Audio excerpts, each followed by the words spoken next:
How's it going, everybody? My name is Stryder, and welcome to Reddit Stories with Stryder. Today's theme is the entitlement. It hurts. These are stories from our entitlement over the past year, or best of all time. I can't remember which one I did exactly. Oh well. But it is stories on people who felt entitled to things that weren't theirs, or more likely that's the case.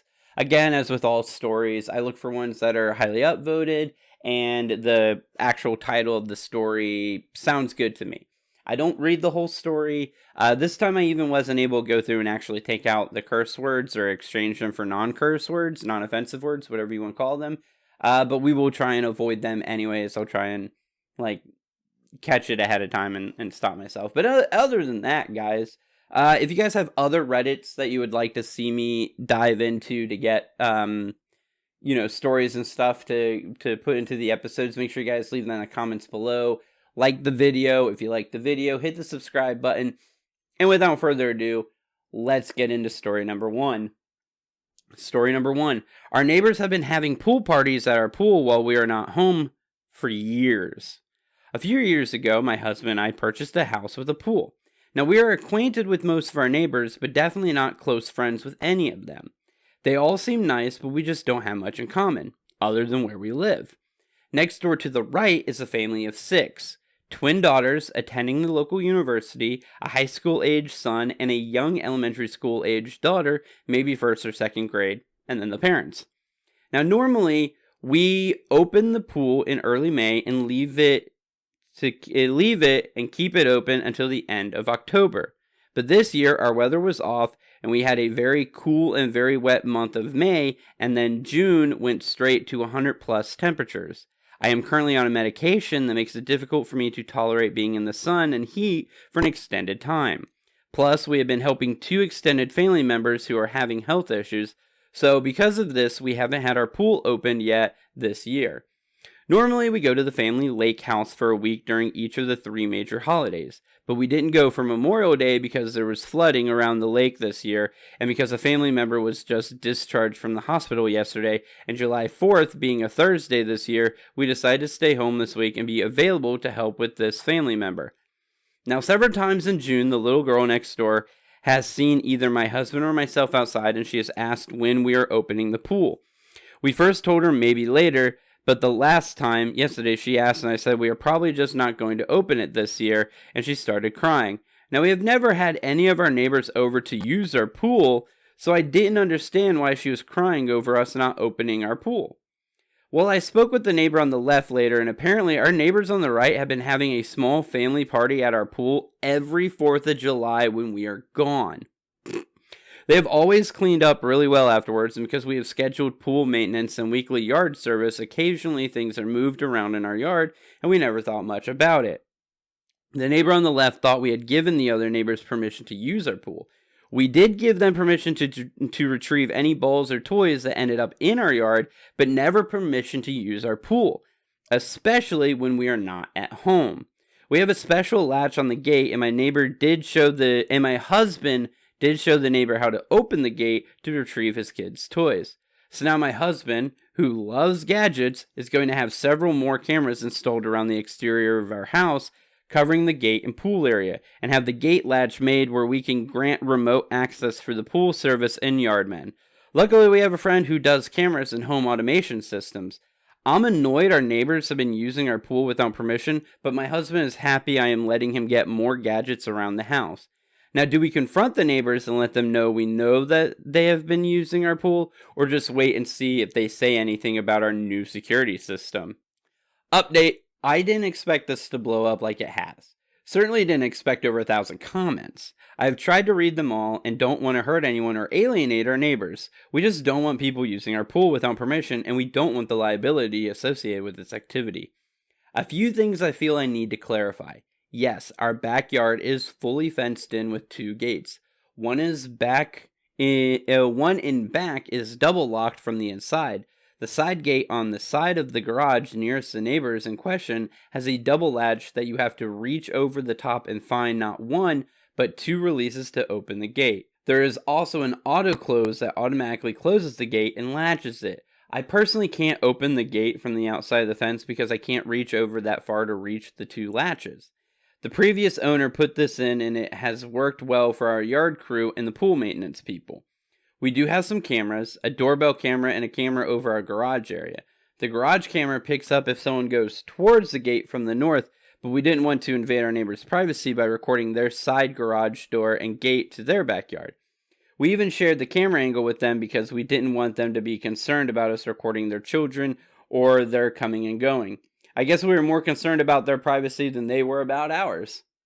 Anyway, the update. Thursday, July 4th morning, I was loading a few things in my vehicle to take to my cousin who just got out of the hospital. Neighbor/husband, who has been gone a lot for work recently, saw me and came over and asked if I was getting a late start going to the lake. I let him know that we were staying home because we were helping my cousin who just got out of the hospital.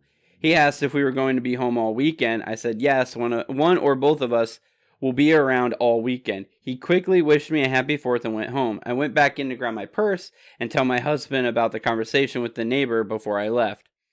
When I got home, our friend Mike was there. Mike does security cameras and home automation systems, gadgets, and my husband loves gadgets. Mike and my husband have a plan for multiple cameras and several gadgets, some of which involve us going ahead and having the pool opened. I agreed to all but one of the new cameras and almost all the gadgets. I think husband put some in the plan knowing he would have to give up a few of them. Mike also suggested talking to our homeowner's insurance agent because we might be able to get some discounts with the security upgrades. So on Friday the 5th, Tom, our insurance guy, comes over and Mike is back and he has a drone to help him find the best camera positions. Really, I think he just wanted to show off his gadget. So husband, Mike, and Tom are outside and all around the house and occasionally inside. I look outside every so often and at different times other neighbors have come outside and down to our end of the street. So neighbors want to know what is going on. So husband tells them we are concerned that someone or several people may have used our pool without our permission while we were not home. It turns out that 2 different neighbors had witnessed some friends of the neighbor children come over last year, and they and the neighbor twins had gone into our backyard. One neighbor even asked the girls, and they claimed that we let them come over all the time and use our pool. So at this point, husband and Tom discusses this, and Tom says we should send a registered letter to the neighbors rescinding our permission from entering our fenced-in backyard. So before Mike and Tom left, the neighbors on the right, pool party neighbors, come home, both husband and wife. My husband asks to talk to them, and with Mike and Tom as witnesses, he tells them that for insurance reasons, we are rescinding our permission for them or any member of their family or guests to enter our fenced-in backyard, and we will be sending a registered letter stating this is requested by our insurance. Husband never accused them or their children of using our pool, but said we had reason to believe that in the past our pool had been used without our permission. We did say that we had reason to believe that their older children might be friends with someone who has been in our pool. Husband also told them that we are changing the gate to have an automated lock and cameras will be installed around the pool area. He also assured them that we avoid the cameras pointing at their windows or backyard. Husband indicated that we were taking these measures to hopefully lower our homeowners' insurance rates.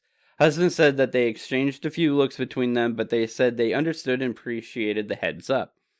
So hopefully the saga is over, but if there are any other updates, I will try and post them. There was no other updates, unfortunately, for this, so it seems like they got everything resolved. This is actually a very common occurrence, especially in like gated communities where people work a lot and stuff like that. In nicer neighborhoods and stuff, people just, it kind of comes with the territory, I guess. When you're already someone who has more than most people, you just assume that everything is yours. And especially when you have kids who grow up with more than everybody, they definitely assume that everything is theirs. And so you get situations like this where they go, hey, look, a pool. That means I can swim in it. And they take no regard on whether or not it's actually somebody else's property, because in their mind, everything is up for grabs for them, period, no matter what, end of story, done and dusted. But anyways, I'm glad they got things resolved. I'm glad husband got to play with more gadgets and Mike got to show off his gadgets. Congrats to you guys and all that. The wording is weird. though, like the whole phrasing of opening our pool instead of like setting up our pool or activating our pool or whatever, like saying the phrase opening our pool makes it kind of sound like it was supposed to be like a semi-public thing that like other people were supposed to be able to come in and use it. So I would, if I could give any advice to OP, I would not use the phrasing, oh, we're opening the pool at this time this year or whatever, because that kind of sounds like an open invitation for people to come and use the pool. I'm sure the people who were using their pool knew that they weren't supposed to be using the pool, but you got to check your wording sometimes, and that kind of will make it a little more open-ended on whether or not other people are supposed to be allowed to come in and use your pool. So you might think about that. But other than that, I think, yeah, it was clear that they weren't supposed to be using the pool, and they decided to anyways. But let's get into story number 2. Co-worker told HR I was being exclusive for not inviting her to my wedding. Yeah, this is going to be a fun one. This is honestly one of the weirdest work things I've ever dealt with. There's a woman in my office I'm friendly with, but not close to. We've had a small talk here and there, nothing deep, no lunches together, no real outside of work connection. She found out I was getting married and asked when the wedding was. Then she straight up asked if she was invited. I kind of laughed and said, oh no, it's really small, just close friends and family. I didn't think anything of it. She got quiet and a little cold after that, but I figured, okay, maybe awkward moment, whatever. Fast forward a few days later, I get a meeting invite from HR. Turns out she filed a complaint saying I was being exclusive and creating a hostile environment by leaving people out. Because I didn't invite her to my wedding that I'm paying for that isn't even work related. So I had to sit in this HR meeting and explain that I'm not required to invite coworkers I barely know to my literal wedding. That it's a personal event, has nothing to do with work or who's in the office. HR honestly looked just as confused as I was. They basically said, yep, okay, thanks, and closed the case. But now she acts super passive aggressive towards me. Like side eyes, little digs when I walk by, still bringing it up in these weird sarcastic comments. Like, some people are so inclusive these days. I can't believe she actually thought HR could, what, make me invite her? Some people really do think they're the main character. Short and sweet. The entitlement goes hard. And, I mean, this does happen. There are situations where some people, and I mean, there's nothing you can do to avoid it, but there are situations where some people take more meaning from an interaction than the other person does. And usually it's a level that is not intended, right? So this woman assumed that because they've had small talks here and there, and they're familiar with each other, that is grounds for a wedding invitation. And I'm sure if this, if OP was doing like a 500 person wedding or 1,000 seat wedding or whatever it is, one of those unnecessarily large weddings that, for honestly, I don't understand why anybody does a wedding that big. There's no reason for it. You're just throwing money down the toilet unless you are literally just rolling in it, right? It's like, not going to get on that topic any more than that, but some people pay basically what you could pay to buy a house outright. They pay on a wedding, and it's pointless.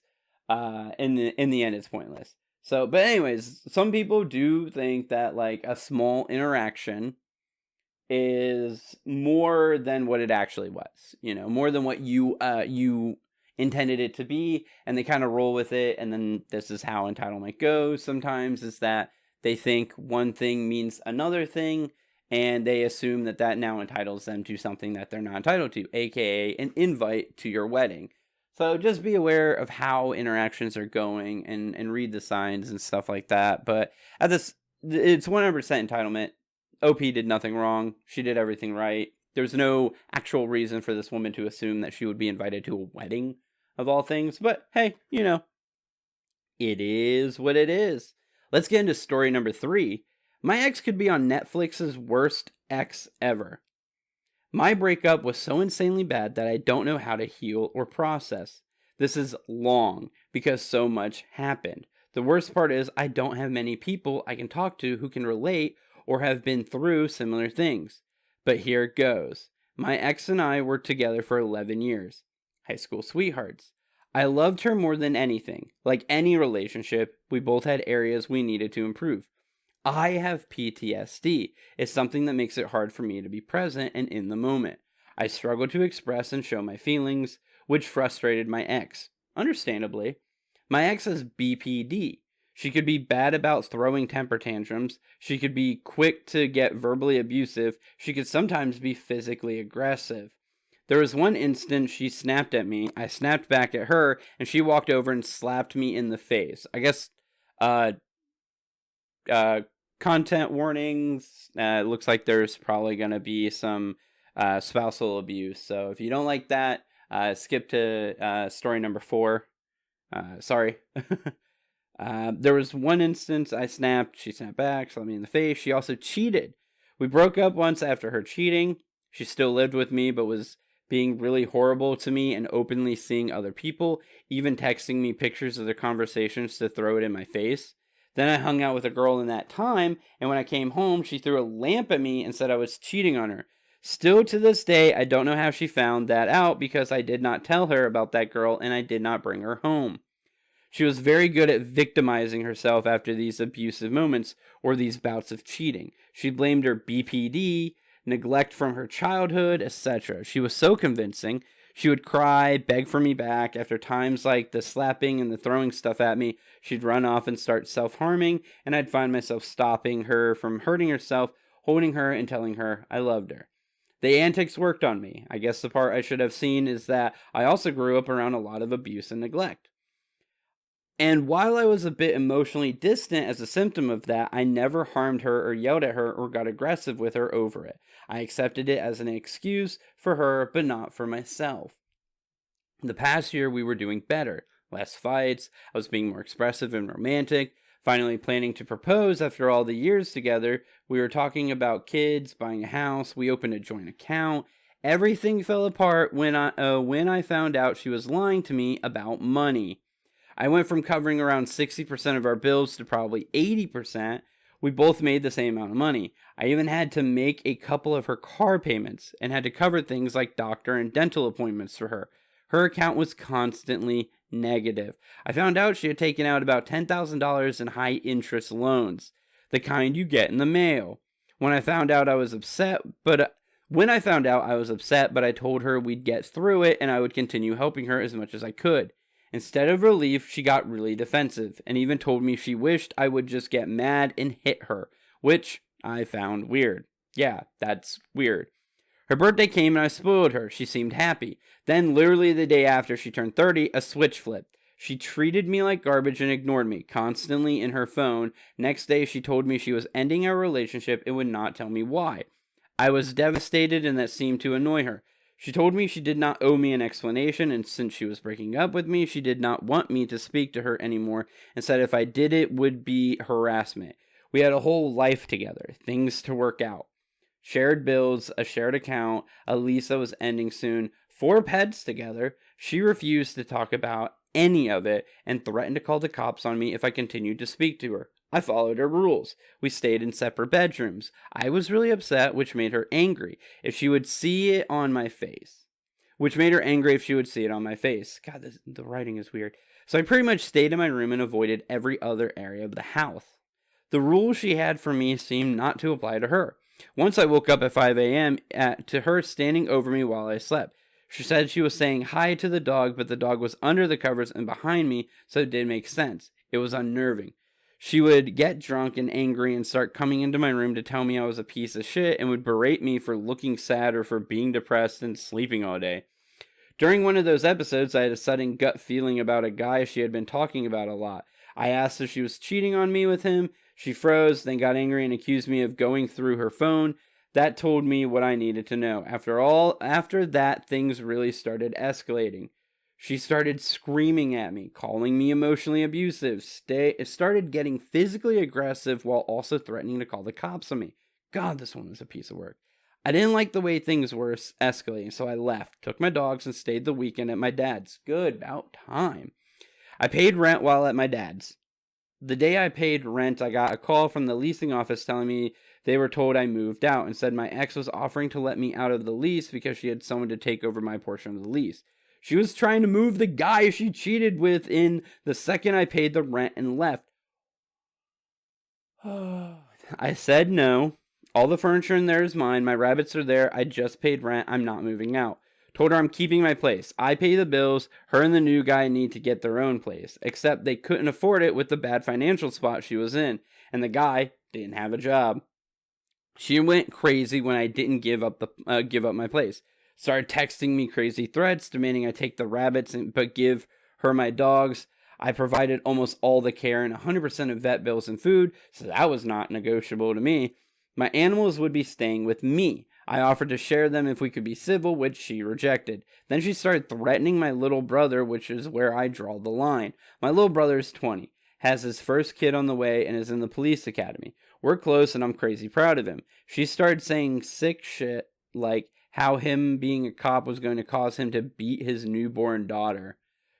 Jesus, woman. She started threatening to call and say he is an abuser in an attempt to get him kicked out of the academy. I was so disgusted and done with her at this point. I printed out all the crazy threats and things she sent me and got a restraining order on her. My brother is a kind and gentle kid. I had let her abuse me, but I would not let her abuse my family. Unfortunately, the restraining order just escalated things. She got kicked out of my place because of the restraining order. She completely destroyed it on the way out. Also threw out and destroyed almost everything I owned. What she did to my rabbits was worse. She broke glass in their cage and left it. I was fair and gave her several days to move out while I wasn't there. She hasn't fed or given my rabbits water. They were starving and thirsty and stepping over glass. When we were together, she acted like an animal lover. I never in a million years thought she'd abuse my pets, and I feel so much guilt for leaving my rabbits with her. After that, she decided to quit her job. When I had my hearing to get my restraining order approved or denied, she showed up. Not to contest, to countersue me for lost wages and libel. And she also decided she was suing me and my workplace on behalf of the federal government. I work for a nonprofit, and she got it in her head that we are misusing taxpayer money. I'm not in charge of any budgets. I don't even see them, so I don't know how she got it in her head that I was doing anything wrong. I'm an honest person. I've never stolen anything. I've never even gotten in trouble. The judge shut her down quickly and said that's a civil matter, and we were there to discuss my restraining order. It got approved. I got custody of my animals as well after proving I provide the care and financial support. After that, she cashed out her retirement from work and took off to a neighboring state with the new guy and lived out of a hotel. I know this because she posted on social media and mutual friends were asking me what was going on, which I didn't know. I had no contact with her and had her blocked on everything. Then I started getting the screenshots. She went online and posted that I broke into her house and choked her in her sleep, stole her wallet and Apple Watch and all of her belongings. Said she had police reports and I would be in jail soon. We weren't even in the same state. Her boyfriend was there with her.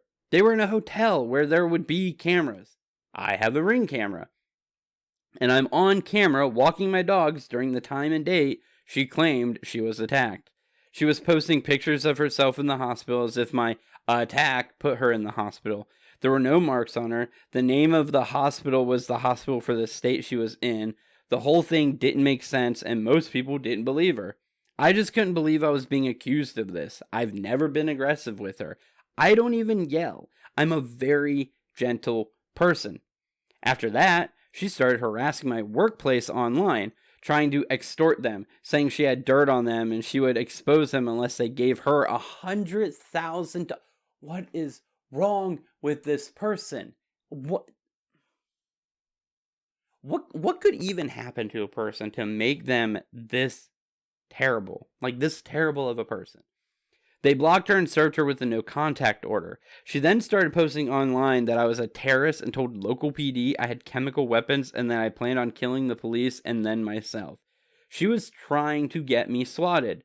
Then she started in on my family, messaged every single member of my family she could find, upwards of 30 messages an hour, telling them I cost her everything. I took everything from her. I attacked her, and the least they could do is send her rent money? Everyone in my family agreed to not engage and block her. She started going on to their workplaces, pages, and posting crazy stuff about them, trying to get everyone in my family fired from their jobs.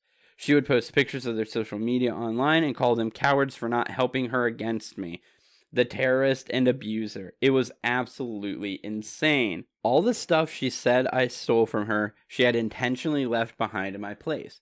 I reached out to my leasing office and told them she still had things there and that I was open to letting her arrange a time where I would leave and she could pick up the rest of her belongings. My restraining order is one-sided, so it wasn't breaking any rules. They reached out to her and she said she would not be coming back to get her things. I was going to get a storage unit and give her third-party access because I knew she would change her mind. But I was told, since she accused me of stealing her stuff, I shouldn't touch any of it. So when I moved out, the leasing office took an inventory, and I don't know what was done with her things from there.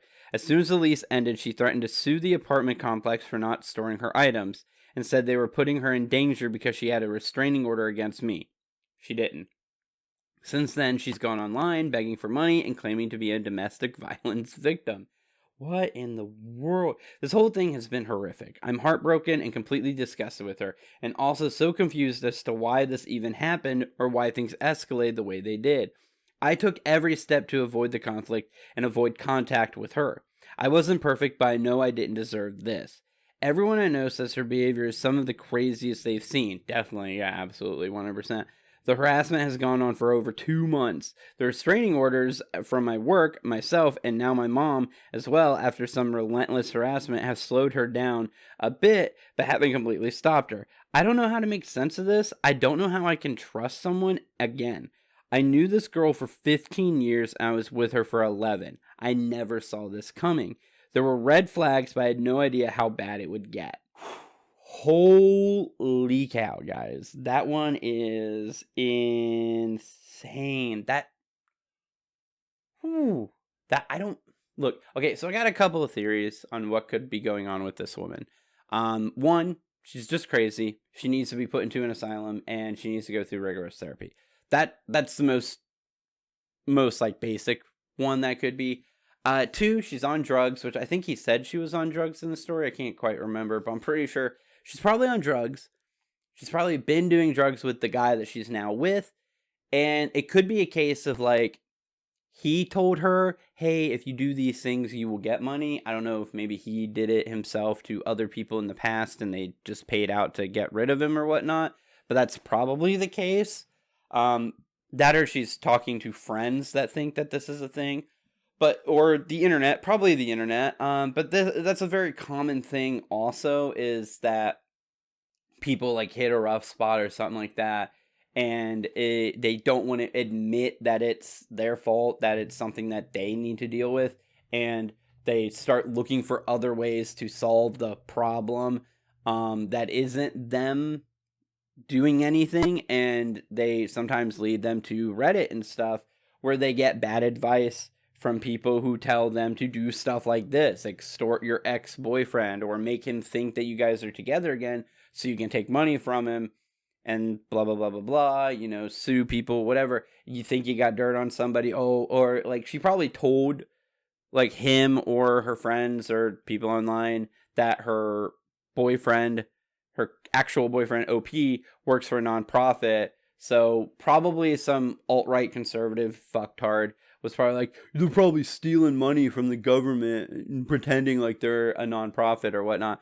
because that's a very common belief in those areas. So it's probably something along those lines, and it's not working, and it never works. It doesn't actually work. People tell lies to other people all the time because they think that it should work, and so they tell somebody else, this will work because it should work because I think it should work, even though there's literally zero evidence that it's actually going to work. They want to believe it's going to work, so they tell the other person it'll work. They try, it doesn't work, and they go, well, it should have, I don't, blah, blah, blah. You know, government, whatever. But anyways, crazy Crazy story, crazy woman. Let's get on to something a little bit shorter. Episode. Cut that out. Story number 4. Entitled guy tries to convince my wife to let him break my office rules. This is a nice, short, little sweet one. It's probably just one short altogether. So let's get into it. Once again, entitled guy tries to convince my wife to let him break my office rules. I let some people use the meeting room in my office for their business meetings in the evenings for a couple of weeks. It was an MLM group my friend was a part of. I told my friend they couldn't use the Wi-Fi for security reasons. My wife works for me and she stayed at the office while the people were there one evening.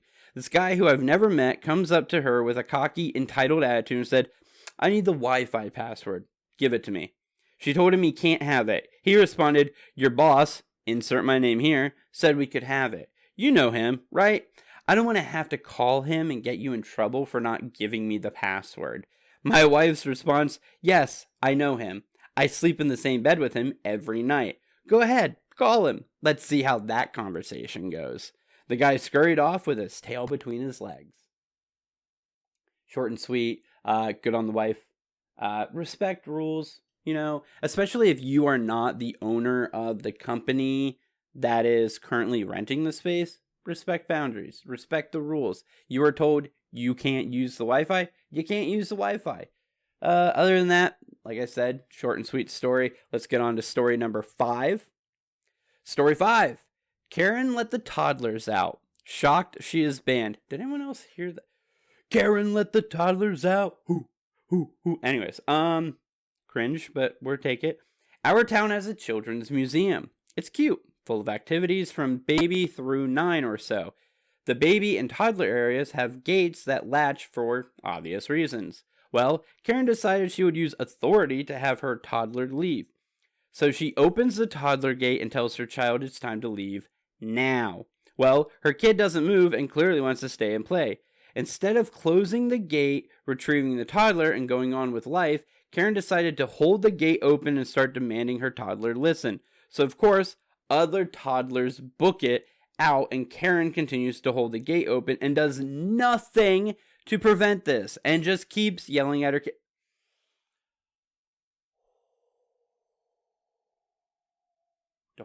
Don't let me be there when you do that. My child's 6 now, so she'll listen, but still, oh man, that wouldn't be good. Instant chaos as parents and grandparents scramble out to catch the escaped tots. Toddlers are running to open elevators, to balconies, into the manager's office, and my child was booking it towards the stairs. I am about to catch her when she ducks into the art room, messy but safe, and I notice a toddler nearly to the stair landing, which are 2 stories of stone. Glance quickly and see Grandma going as fast as she can, but nowhere near fast enough, so I leave my kid to her painty fate and snatch up Darius and deliver him to a grateful Grandma. I hear her dad say, "Close the gate," as he has one twin in surfboard meltdown and another has just booked it out of the gate towards me in the paint room. This Karen then yells at him that it's not her job to watch his kids. She's got 3 kids of her own to handle. She is still holding open the gate. I'm acting as a shepherd of sorts between the toddlers and the stairs. Paint is everywhere with unsupervised tots not wearing their paint-proof smocks going hog wild. Apparently my daughter's favorite color is yellow. With this sudden chaos, a manager came to see what was happening, and 2 dads point to Karen, who finally picked up her child and shut the gate. Karen then tells the manager how she felt unsafe because the dad who yelled closed the gate and demands action. But then I heard over a yellow gremlin in arms as all the toddlers, by then I head over yellow gremlin in arms, child has painted herself yellow, and all the tots are corralled, and me and Grandma back up the dads and say how irresponsible her behavior was. Karen then launches into a tirade about how it's not her job to watch all of our children. The manager tells her she is banned and she starts screaming, so security gathers her and her 3 kids and march them out. I feel bad for her children, but honestly, girl, how entitled do you have to be? A simple, "I'm sorry I froze when the kids ran out. I wasn't thinking straight." Literally anything, but she wanted to act like she was a victim of unsafe after releasing half a dozen toddlers into dangerous situations. Edit to add, I've had a few women named Karen reach out to me and explain the vitriol they have experienced just for having that name. From doctors to waiters to complete strangers, they are instantly maligned. I believe the stories of the women reaching out to me, so personally, I am done using Karen as a shorthand for an entitled person behaving poorly and demanding a manager. I'm not, because it's easier. To be fair, it is easier. Is it? Yes. Do some Karens have to go through the process of being labeled a Karen because they have been literally labeled a Karen? It sucks. But here's the honest truth of the matter is that there's been more than one time in history when a woman named Karen was a Karen and it stuck. It's just a problem. It happens, right? There are other things, do you think guys named John like the fact that the only other two instances that the name John is used the most often is when it's a person that they can't recognize, that is unidentified, or when it's a dude buying a lady of the night. YouTube doesn't like it when we say the seller of bodily abilities, the actual word, the P word on camera, so we can't say it. But anyways, you think people named John like that's the two things that's associated with their name? No, it's just a shorthand. It's easier than saying entitled woman who wants to ruin everybody else's day with her entitlement. There's a lot. That's a mouthful. Karen is way easier, and it portrays what needs to be portrayed. If your name's Karen and you're upset about that, I'm sorry, but I'm not going to do anything about it. On this note, if that ever happened to me while I was out with my child back then, oh man, that woman, she would never be allowed wherever she is, which she already isn't allowed wherever she was. That sounds like a cool place, and I wish there was one near me for me and my child, because I think my child would love it. But other than that, that's the end of that story. We don't need to go too far into it. We understand who was the entitled person there, who was the Karen of the day, week, month, year, and everything else in between. If you get the reference, you get the reference. Anyways, let's get on to another short one. Story number 6. My friend said I owe her half my inheritance because her family didn't have that. Okay, let's get into this. I want to know more, but I don't think we're going to get a long story, but it'll be a fun one, I think. So my great aunt passed away and left me a decent inheritance. Great, that's the sentence I say after it's going to be a fun one. Anyways, nothing wild, but enough to pay off my student loans and set aside a little savings.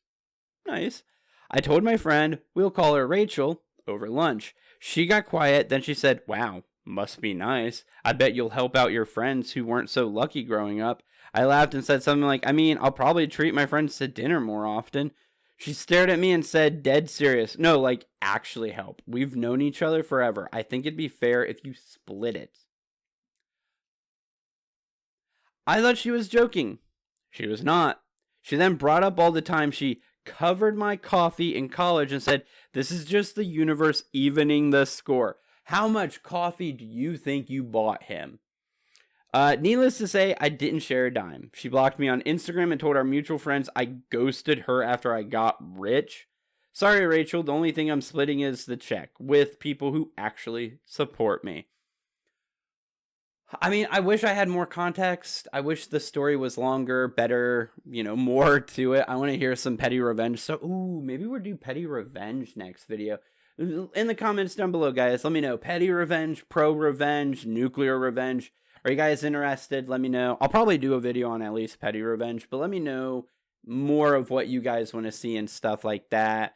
Our Self does a lot of stuff, and I need to get some more stories from there and stuff too. But anyways, for this one, yeah, that's definitely entitlement.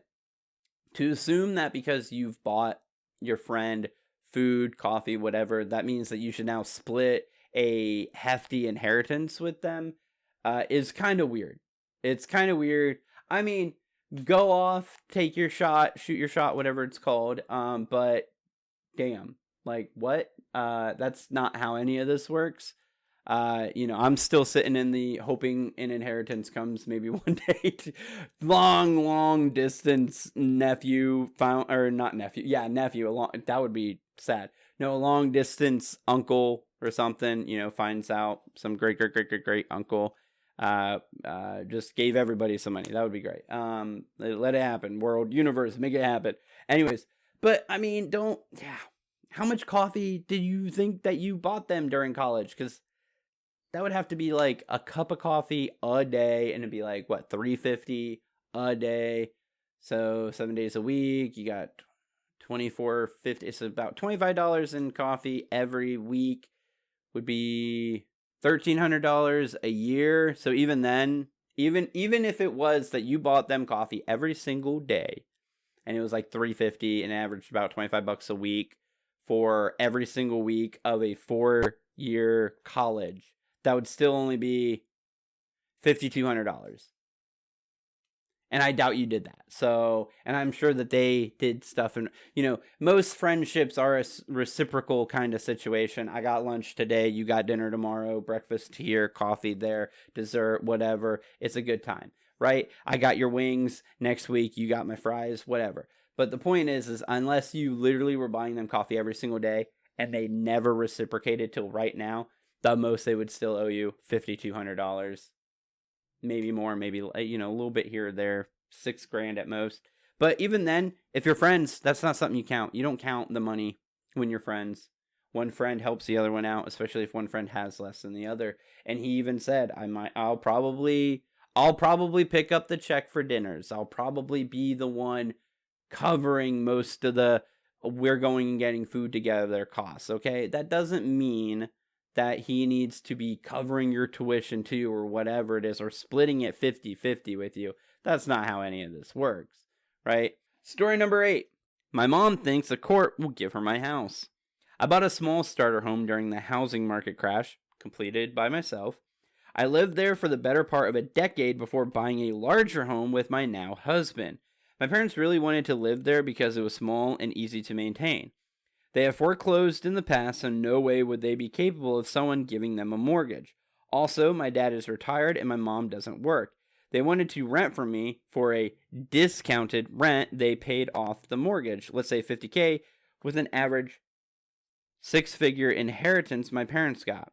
A lease was written explaining that it was a prepayment of rent, and their rent would be only the taxes and insurance that they would pay, $350 a month.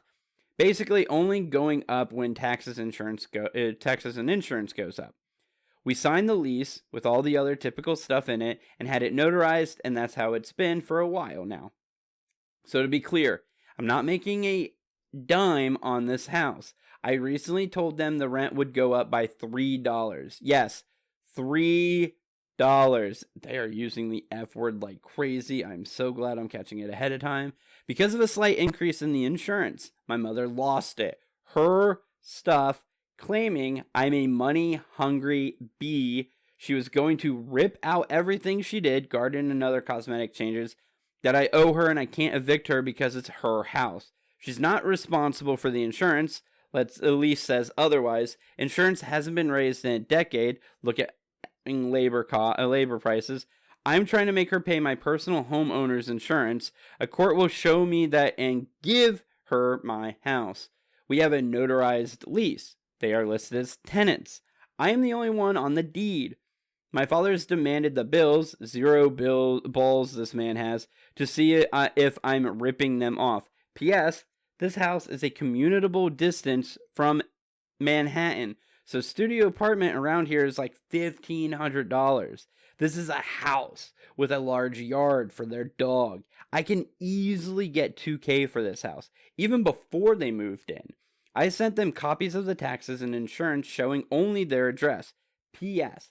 I'm charging them discounted taxes. You get a discount for paying in full 90 days early. I told them to add and divide by 12 and told my mother to talk to a lawyer so they can slap them straight. I guess my father agreed with me because now she's divorcing my father. Holy Jeebus, we have an update and we're going to get into the update, but okay, this is, I guarantee you, this is another situation where this woman started talking to her friends, and her friends gave her bad advice, and she ran with it because she just thought she could. She was like, why pay $350 when I can pay nothing by owning the home? But it's like, you would still be paying this money. Like, anyways, let's do the updates and everything. I have some more opinions. I will get them out at the end of this story, but holy bejeebus. Update. First, I want to thank everyone. I was mainly just venting because I was very upset after the exchange, and I've been dealing with some health issues, which my parents know about. So it's just a range of emotion right now. I keep getting a lot of the same questions. They have lived there for 4 years now. My mom has always been entitled and an alcoholic. Weekends and summers were spent with family. My aunt admitted when I was an adult it was to keep us from being around the alcohol.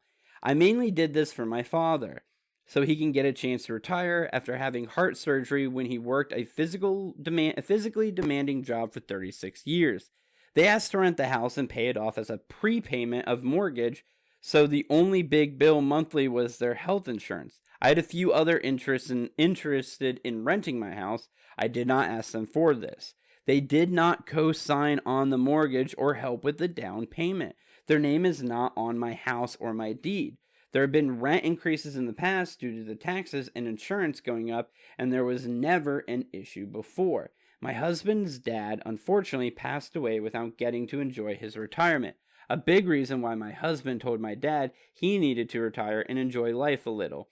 For his inheritance helped pay the down payment on our new house. My mom has a history of putting shit on me, and $3 is, I guess, my line in the sand. I started paying $200 a week after I graduated high school until I moved out at 20. I worked about 65 hours a week on top of school to do this. And yes, shockingly, they foreclosed when I moved out. I stupidly put her on my phone plan and basically paid her phone for 2 years until the contract ended because she only paid me for 3 months out of those 2 years. She promised money for my wedding and never delivered. They didn't pay for college. They stopped paying for closed school expenses when I was 16 because I had a job. I know this is all a red flag parade, but I trusted my dad more than her, and I guessed and thought I was doing a good thing. I also want to keep this house because I love it and want to move back one day. It's just too small for us as a young family. Or allow my child to live there when they go to college, which would be a really good idea. And want to have fun without parents hanging around or racking up dorm costs. Also, she threatens divorce all the time. I doubt she'll actually go through with it. Update. My mom thinks a court will give her my house. I finally have an update for you guys. So all aboard the Disappointment Express. To back up, after the divorce comment, they are not, in fact, getting a divorce. They went and celebrated their anniversary at a casino. I did not speak to them for a week. This past weekend, I tried to speak to my father and got an apology, hoping he would be in a better frame of and get an apology, and hoping he would be in a better frame of mind. He wasn't. He doubled down with the BS, saying they didn't realize all the stuff I put in the lease, that my house was uninhabitable when they moved in. It wasn't. That they never would have put work into the house if they were just renters, etc. I asked them to specify, and they said stuff about the garage screen door, the shed roof. My husband replaced 2/3 of it with my dad's help. Dad did the other 1/3, and by God, the hose leaked. That is no way affects the livability of the house. But in the words of my lawyer, and you agreed to live there in its original condition, buddy, so that's on you. Just like not reading the lease. My dad went on to just say all these things they were doing for me and acknowledging a darn thing I was doing for them. Oh, and not acknowledging a darn thing I was doing for them. At this point, I said some not nice things, including the alcohol-induced dementia everyone mentioned. They wanted to know if they were still going to be able to take my son to the fair. Not a fat chance in heck. I told him I didn't want either one of them around me or my family until they stopped being delusional and to decide to pay the increase or GTFO. I then cried when I got off the phone and my husband was upset with all of this. Cut to today. My mother called me asking what needed to be done to resolve this because not being able to see my son was upsetting to them. I told them they needed to apologize for what they called me and that they were out of line. Well, you guys, they were scammed. My parents were effing scammed. That's what this was all about. In my area, homeowners get daily calls, texts, and letters from people wanting to buy their house. It's not new in this market. I have even told them these letters are trash. Well, my parents were getting calls from people saying they were going to be renting the house. They acted like they were representing me. Someone also showed up to their house and was being very pushy about trying to see my mom in the house. This all happened before I mentioned the rent increase. So when my mom heard rent increase, she thought these phone calls and this person was real. Like I was going to raise the rent to something they couldn't afford and force them out. This was before I told them it was $3. But even after they thought I was throwing them out, I asked them why they didn't ask me, and they said they were scared and had no place to go. I explained to them that's not even how it works. I can't rent a place with tenants. That's a whole legal process, and they should know this. They apologized for how they acted. Everything they said and were embarrassed. They were even more embarrassed that they believed this person and are officially old people that fell for a scammer because they thought they were smarter than that. They hadn't given them money or information yet. I told them they were probably setting them up for it. Scammers will pretend to be renting a house and take people's first-class security, and when the new tenants show up, the house is already occupied and they're screwed out of the money, or pretend they need money to let them keep living in the house.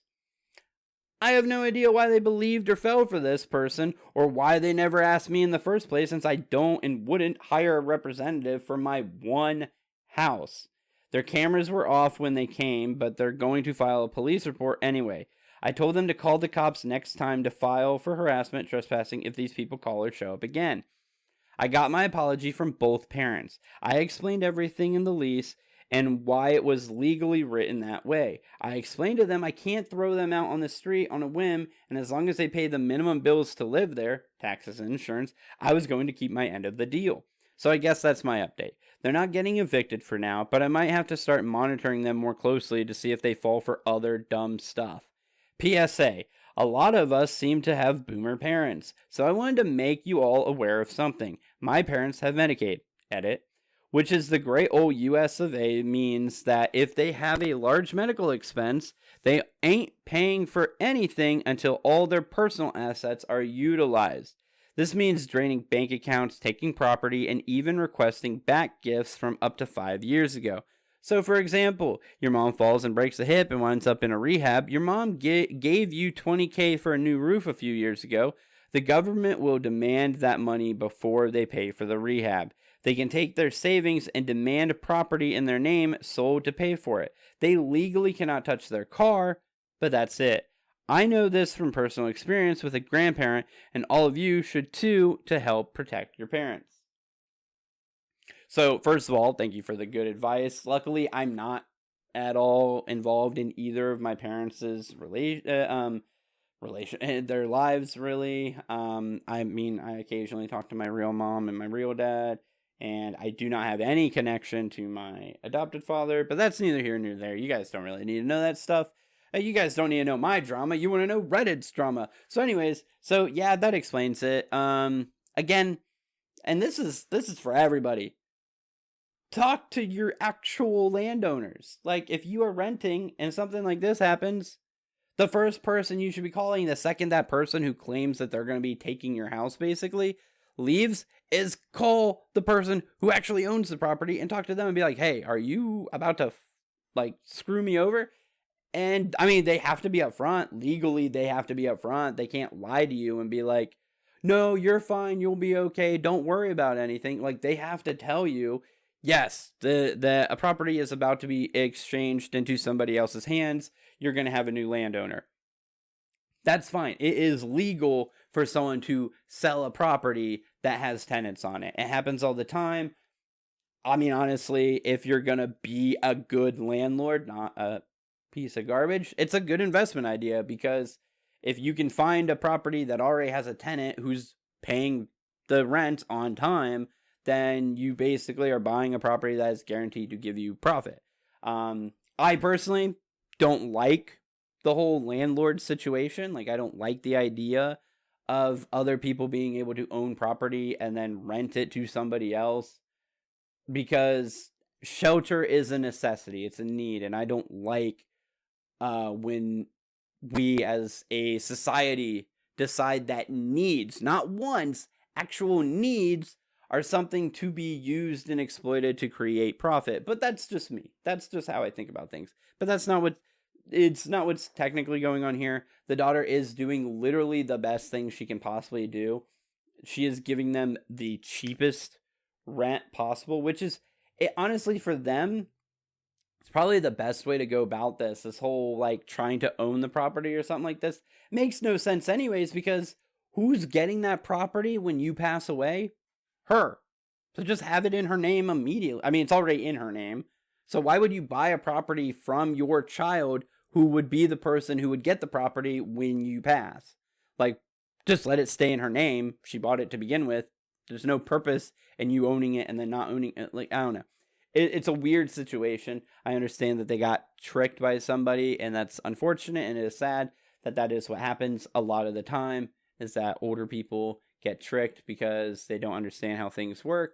And it's not always their fault, but it is somewhat, because people get lazy and they get complacent and they stop keeping up with the way the world works and stuff like that. And that's one thing, as a piece of advice to anybody, as you get older, do not get complacent in life and believe that you know everything, because the world is constantly changing and you should be constantly learning about it and adapting to what's happening, so that way you can't get scammed. You know, there's some scams you can't help. Anyways, guys, I hope you guys liked all the stories. If you did, make sure you guys hit the like button, hit the subscribe button, comment down below other subreddits that you would like to see me get stories from, that you'd like to see me read from and stuff like that.